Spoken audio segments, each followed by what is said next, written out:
का practice set लगाया करेंगे रोज। एक प्रैक्टिस सेट आपको शाम को 6 बजे उपलब्ध होगा। तो आप हमारे चैनल पर नए हो और आपका यही चैनल है ये, तो साथियों आप अपने चैनल को सब्सक्राइब करें और इसे शेयर भी करें जो भाई SSCD की तैयारी कर रहे हैं, क्योंकि उनके लिए साथियों बहुत ही इम्पोर्टेंट वीडियो होने वाली है।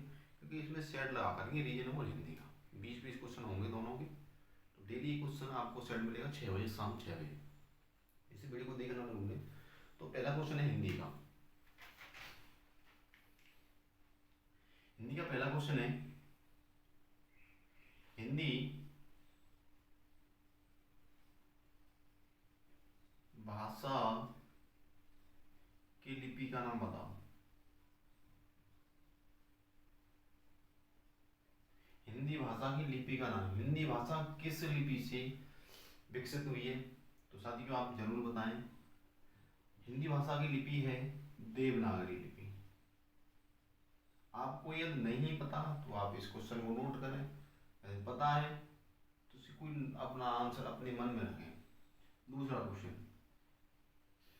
हिंदी दिवस कब मनाते हैं? हिंदी दिवस कब मनाते हैं? तो साथियों हिंदी दिवस कब मनाते हैं आपको पता है तो याद रखें, इसे कंटेस्ट बनाएं। यदि नहीं पता है तो इस क्वेश्चन को नोट करें।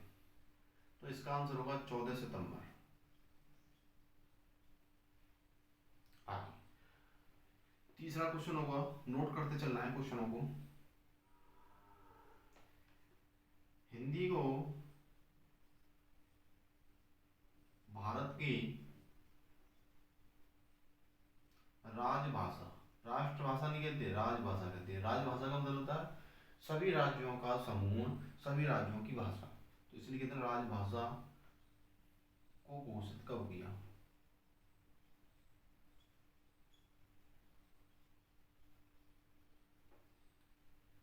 हिंदी भाषा को भारत की राजभाषा कब घोषित किया आपको पता है तो आप जरूर याद रखें। नहीं पता तो इस क्वेश्चन को नोट करें। तो इसका आंसर होगा 14 सितंबर 1949। ठीक है। आप कहोगे ये इतने सरल क्वेश्चन क्यों बना रहे?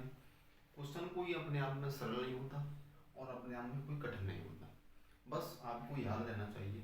छोटे छोटे क्वेश्चन ही आपको परीक्षा से असफल बना देते हैं। तो इस बात को नोट कर रहे हैं, कोई छोटा क्वेश्चन नहीं होता, कोई सरल क्वेश्चन नहीं होता। सब सरल क्वेश्चन होते हैं, सब कठिन क्वेश्चन होते हैं, परंतु आपकी प्रैक्टिस होना जरूरी है। पहला सेट में ऐसे क्वेश्चन होंगे, फिर आगे धीरे धीरे बढ़ते चलेंगे। ठीक है। आगे संविधान के किस भाग में हिंदी भाषा का उल्लेख है?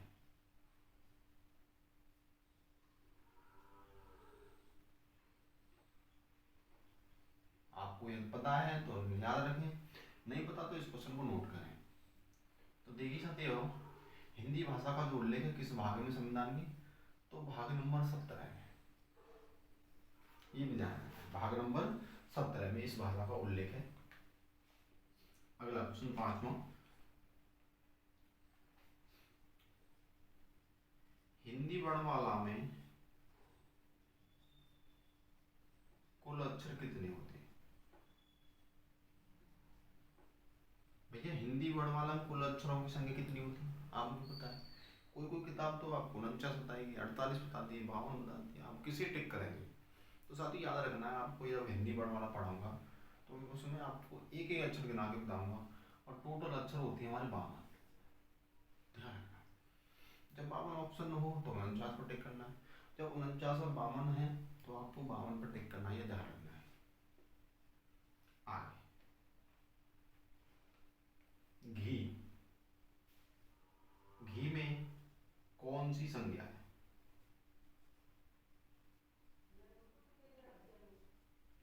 घी में कौन सी संज्ञा है? तो साथियों घी में कौन सी संज्ञा आपको पता होगा, संज्ञा आपने पढ़ी होंगी, जरूर पता होगा, ना पढ़ी होंगी तो वो दिक्कत वाली बात नहीं, हम पढ़ेंगे। तो देखिए घी में कौन सी संज्ञा होती है? द्रव्यवाचक संज्ञा।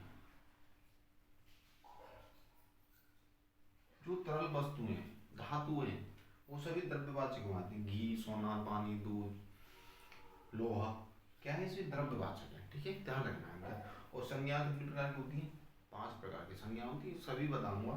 आप इस प्रैक्टिस सेट को करते चलें। और आप कमेंट में बताएं कि हिंदी का जो सिलेबस स्टार्ट कर रहे हैं कौन सा टाइम रखें, आप जरूर कमेंट में बताएं कि जिससे हम सही दिशानुसार आपका कार्य करें और एसएससीडी में आपको सफलता दिलाएं। अगला क्वेश्चन होगा 7वां, कारक के भेद कितने होते हैं? कारक के भेद कितने होते हैं भैया? कारक के भेद कितने होते हैं? तो भैया आपको पता होना चाहिए कारक के भेद 8 होते हैं। 8 होते हैं। कितने भेद होते हैं? 8 होते हैं। यदि आपको नहीं पता है तो नोट करें, पता है तो याद रखें। अगला क्वेश्चन, परोपकार का संधि विच्छेद करो भैया। परोपकार का संधि विच्छेद करो। परोपकार का संधि विच्छेद करें तो कैसे करेंगे संधियों? ऐसे विच्छेद करने दोनों का अर्थ कोई न कोई हो। कौन को अर्थ साथियों याद रखना है, जब आप संधि विच्छेद करें तो आपको ऐसे खंड करने हैं जिनका कोई न कोई अर्थ हो। तो देखिए परोपकार का खंड करेंगे तो देखिए हाँ, अरे जाओ, परम धन उपकार हो जाएगा।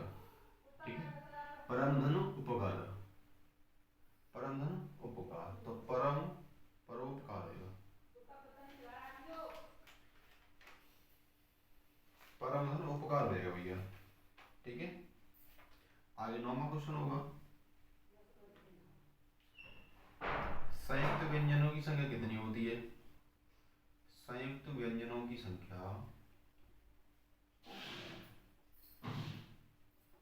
कितनी होती है? आपने संयुक्त व्यंजन पढ़े हैं तो देखिए संयुक्त व्यंजनों की संख्या 4 होती है। कौन कौन से होते हैं? छ, त्र, ज्ञान और स्र।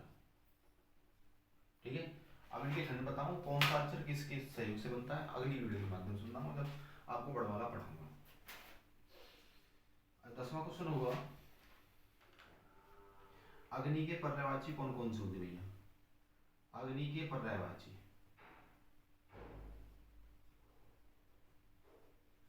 अग्नि के पर्यायवाची भैया, अग्नि के पर्यायवाची होती हैं आग, अनल, पावक, ज्वाला। ठीक है, ये अग्नि के पर्यायवाची और भी हैं परंतु ये इंपोर्टेंट है जो परीक्षा में पूछे जाते बार बार। ठीक है, तो ये 10 क्वेश्चन होंगे, 10 क्वेश्चन अभी रह गए, इनको याद लिखना चाहते लिख लो यार, स्क्रीनशॉट ले लो जल्दी से जल्दी, हटा दो भैया। ठीक है, तो आप बेझिझक रहें क्योंकि अभी छोटे से स्तर से शुरू करते हैं। छोटे क्वेश्चन से आप तैयारी करोगे तो अच्छी तैयारी होगी, क्योंकि छोटे ही क्वेश्चन आपको क्या करते हैं, दिक्कत में जाते हैं, क्योंकि छोटे क्वेश्चन को आप ध्यान नहीं देते और छोटे क्वेश्चन आपको परीक्षा में आते हैं। तो इसलिए छोटे क्वेश्चनों को फोकस करना है, छोटे क्वेश्चन से हम स्टार्ट करेंगे। अगला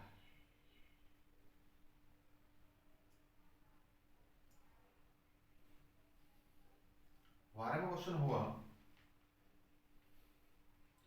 अग्रज का विलोम क्या हुआ? अग्रज का विलोम, विलोम भैया बहुत जरूर आते हैं, विलोम, प्रत्यय, उपसर्ग सभी आते हैं, आपको कोई दिक्कत वाली बात नहीं है। जब हम आपको हिंदी और रीजनिंग पढ़ाएंगे तो एक में से एक क्वेश्चन, 20 में से 20 क्वेश्चन बचाएंगे आपको, ये निश्चित है। ठीक है, तो देखिए अग्रज, अग्रज का विलोम होता है अनुज, अग्रज का विलोम होता है अनुज। 13वां क्वेश्चन होगा, अग्रज का विलोम होगा अनुज। आधुनिक,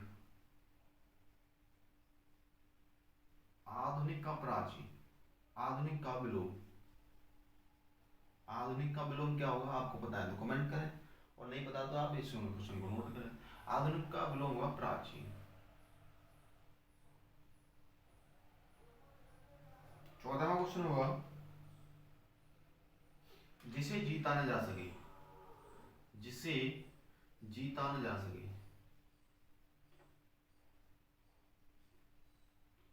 भैया जिसे जीता ना जा सके, उस पर जीत न की जा सके, उसे कहते हैं अजय।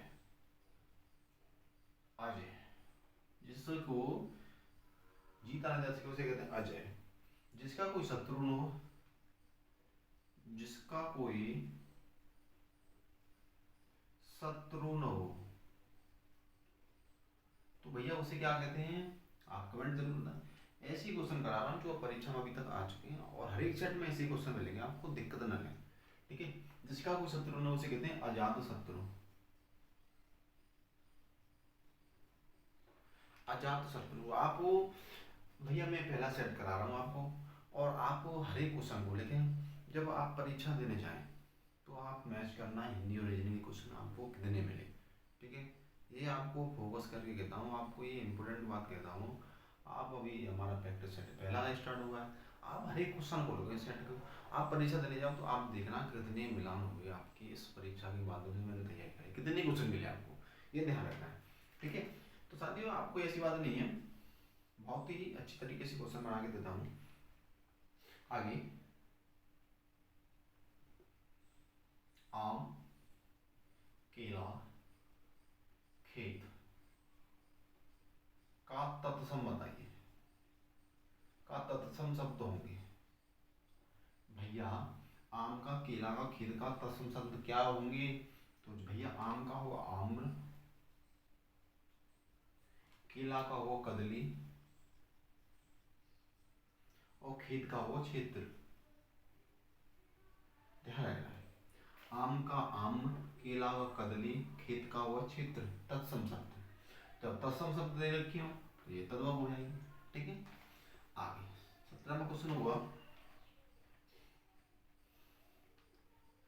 अत्याचार,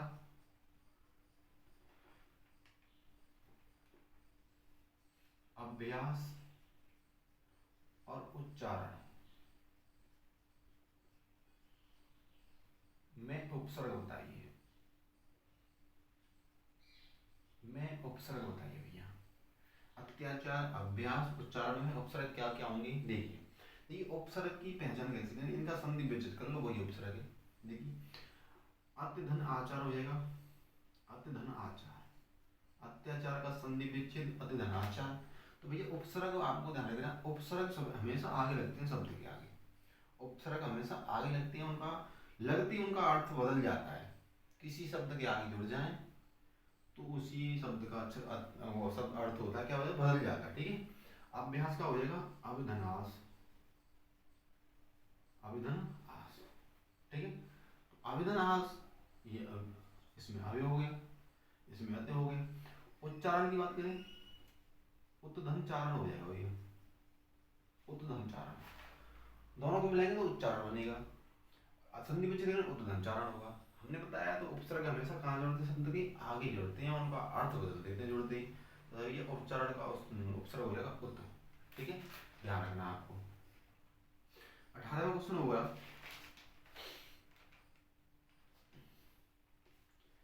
मिलाप, देवरानी,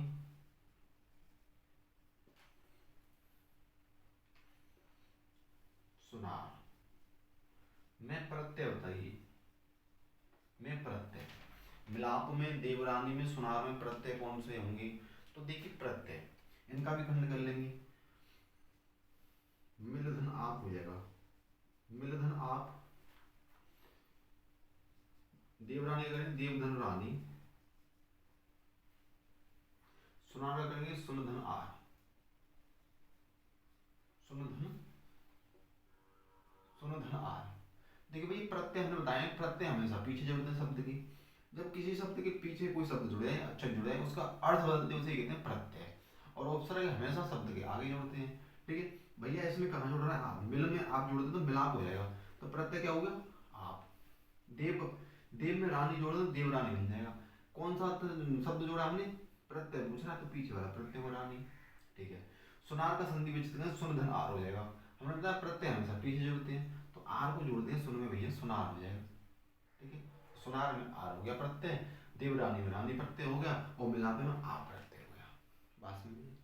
चलिए सेकंड लास्ट क्वेश्चन हिंदी का,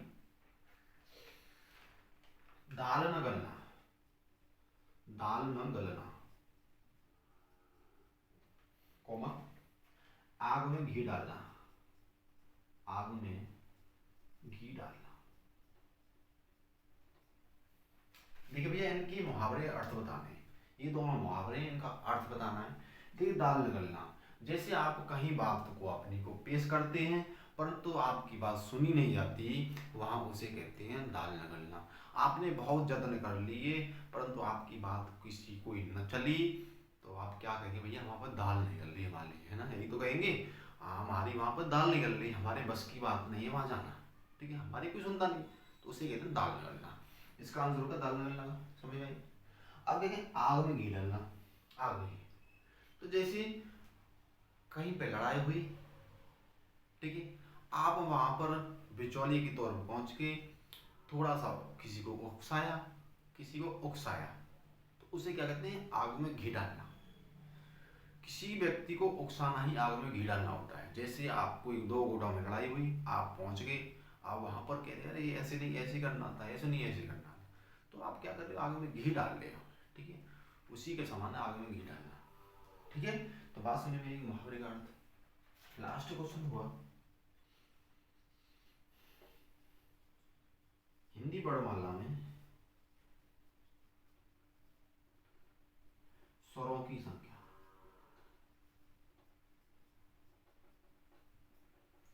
हिंदी वर्णमाला में स्वरों की संख्या, तो देखिए साथी हिंदी वर्णमाला में स्वरों की संख्या होती है, आप जरूर कमेंट में बताएं, इस क्वेश्चन को मैं नहीं बताऊंगा, आप हिंदी वर्णमाला में स्वरों की संख्या कितनी होती है आप जरूर कमेंट में बताएं। और इस वीडियो को ज़्यादा शेयर करें, लाइक भी करें, और चैनल पर नए हो तो चैनल को सब्सक्राइब करें।